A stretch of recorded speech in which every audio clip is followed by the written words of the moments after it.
3 weeks before your home gets robbed, the thief has already been inside your life. He knows what time you leave in the morning. He knows which days your car is gone all day. He knows that on Thursdays the lights are out by 9. He knows your neighbor on the left never looks out the window, and the one on the right leaves for work at 6. He knows all of this because he spent 3 weeks watching you without you ever noticing him. That is not paranoia. That is the documented operational reality of residential theft, confirmed by confessions from convicted burglars across multiple countries. Today we are going to go through every single stage of that process, not to frighten you, to make you completely impossible to target. Stage 1 is what criminologists call environmental scanning, and it is the foundation on which every subsequent decision the thief makes is built.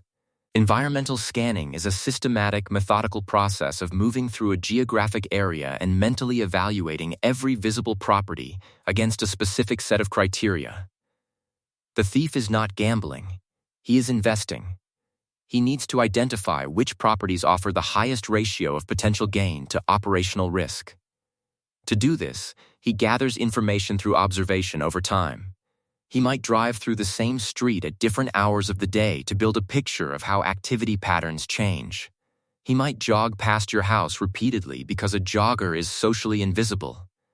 He might show up dressed as a delivery driver because those roles grant visual access to residential streets without triggering suspicion. What he is looking for is a combination of high-value signals, visible signs that a property contains valuable contents, and low vigilance signals, signs that the property is not well monitored or defended. A luxury car in the driveway. A package left on the porch for 2 days. A yard that looks like no one has been outside in a week. Every visible detail is data. And he is building a database. Stage 2 is the evaluation of your daily routine, and this is where the psychology of the residential thief becomes genuinely chilling. A thief does not want to find an empty house. He wants to find a house that is predictably empty. An empty house might be empty by coincidence on the day he chooses. A predictably empty house is guaranteed to be empty at specific times, with a level of certainty that allows for planning. Certainty is what the professional thief trades in. He needs to know that at 7:45 on weekday mornings, the car leaves and does not return until 6 in the evening. He might observe these patterns from the street for several days before making any further move. And here is what makes this stage particularly disturbing in the modern era. Social media does a significant portion of this surveillance work for him. When you post a picture from an airport lounge with the caption "finally heading to Europe for 3 weeks," you have just handed a potential thief a confirmed, publicly accessible, verified window of 21 days to work with. You have done the reconnaissance for him. If this level of analysis is changing the way you think about your own security habits, subscribe to the channel right now. Every week we break down criminal psychology and behavior in exactly this kind of operational detail. Hit the like button so this information reaches people who actually need it. Stage 3 is the security assessment. Once a property has been shortlisted through environmental scanning and routine evaluation, the thief conducts a detailed security audit from a safe observational distance.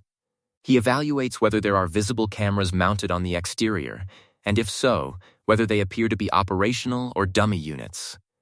Dummy cameras have specific physical tells that experienced thieves learn to identify. He assesses the quality of the door locks by observing the door frame and hardware from the street, or during a brief frontal pass. He checks for motion-activated exterior lights, alarm system company stickers or yard signs, and listens for sounds indicating a dog inside. He also evaluates the social security of the property. Are there neighbors who regularly sit outside? Or is this a street where people maintain maximum privacy and never interact? Each element is weighed against the others in a real-time calculation. A high-value property with a visible alarm system and a watchful neighbor might be skipped in favor of a medium-value property with no visible security and complete social isolation. The thief is not impulsive. He is calculating. Stage 4 is what criminologists call the approach test, and it is one of the most insidious aspects of the pre-burglary playbook because it happens right in front of you and you do not recognize it. Before committing to the actual robbery, most experienced thieves will conduct a direct test of the target property. They approach the front door under a completely plausible social pretense and make contact. They ring the doorbell. If someone answers, they have a prepared excuse ready. They might ask if a fictional neighbor lives there. They might claim to be looking for a dog that ran away. If no one answers, they now have direct first-hand confirmation that the house is currently unoccupied, which is far more reliable than any external observation. But the approach test is not only about occupancy confirmation. During those seconds at the door, the thief is collecting intelligence that no amount of external surveillance could provide. He is feeling whether the door is solid or hollow. He is listening for sounds inside. He is noticing whether there is accumulated mail visible through a glass panel. He is checking the side of the house for access to the rear. Every second of that approach is a data collection moment.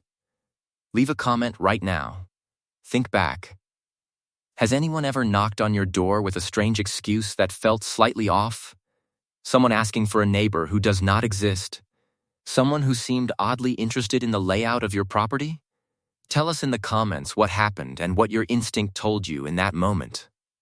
Stage 5 is entry point selection. After the approach test is complete and the decision to proceed has been made, the thief determines the precise method and location of entry.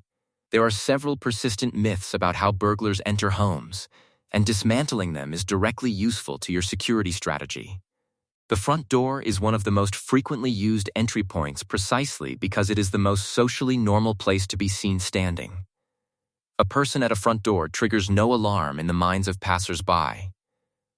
A thief who can bypass a standard front door lock in under 60 seconds can enter and exit a home from the front while looking entirely ordinary to anyone who happens to drive past. Side doors and back doors are also heavily used because they provide physical cover from street-level observation. Ground floor windows that are partially open or improperly latched are highly attractive because they require no special tools and minimal time. Sliding glass doors, which are a common feature of many homes, are notoriously easy to bypass through simple techniques that take seconds to execute. Basement windows are almost always overlooked by homeowners and almost always noticed by experienced thieves. Stage 6 is timeline planning. A professional thief enters a property with a precise time budget in mind, and he does not deviate from it. He knows that the average police response time in a residential area typically ranges between 4 and 12 minutes depending on the city and the time of day. He plans his entire operation to be completed within a window that provides comfortable margin before that response arrives. The fastest professional burglaries are executed and complete in under 8 minutes. To operate within that window while maximizing what he takes, the thief has a mental map of where the highest value, most portable items are most likely to be located. The master bedroom is the first priority: cash, jewelry, watches, prescription medication that can be resold. The home office is next: laptops, external hard drives, cameras. He does not open every drawer in every room. He moves with the efficiency of someone who has done this before, and in many cases he has. Share this video with your family right now, not later, now. Every person in your household needs to understand these 7 stages because awareness of them directly changes behaviors that make a home a target. Subscribe and turn on notifications so you never miss our weekly breakdown of criminal psychology. Stage 7 is the exit strategy, and it is perhaps the most psychologically revealing stage of all. A thief who cannot guarantee a clean exit will not proceed with the robbery. The exit is planned before entry with the same level of detail as every other stage. He knows exactly which direction he will leave. He knows exactly what mode of transport is waiting. He knows exactly who is receiving the stolen items and how quickly they will be converted into cash. Because being caught in possession of stolen goods is a criminal exposure he needs to eliminate as fast as possible. He has also planned for contingencies. What if a neighbor appears unexpectedly? What if a car pulls into the driveway? What if the property turns out to have a dog that was not visible during surveillance? A professional thief who has thought through these contingencies will react calmly, abort the operation, and walk away. He knows that a controlled retreat costs him only an opportunity.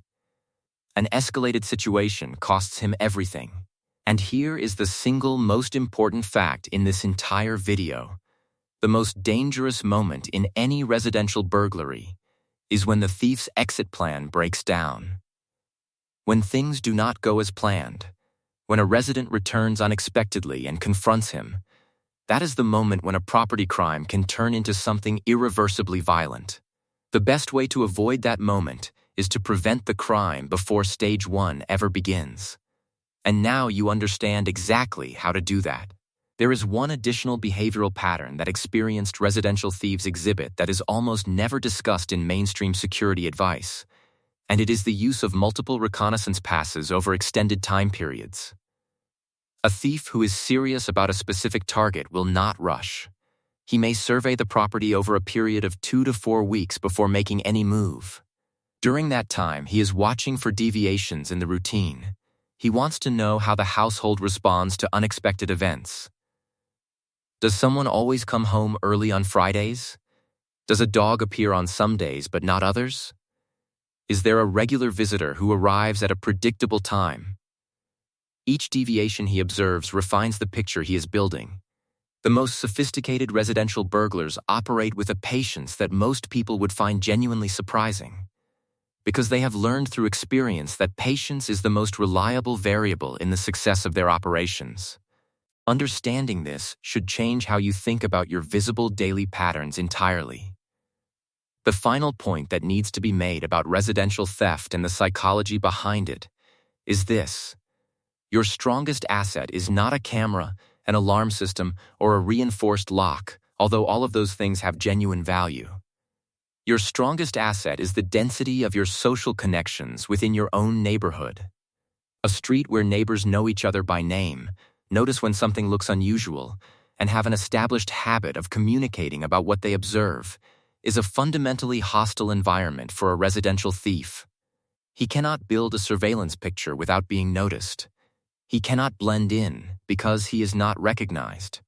He cannot conduct an approach test without someone wondering who that person was and why they were at that door. Community awareness is not a soft security measure.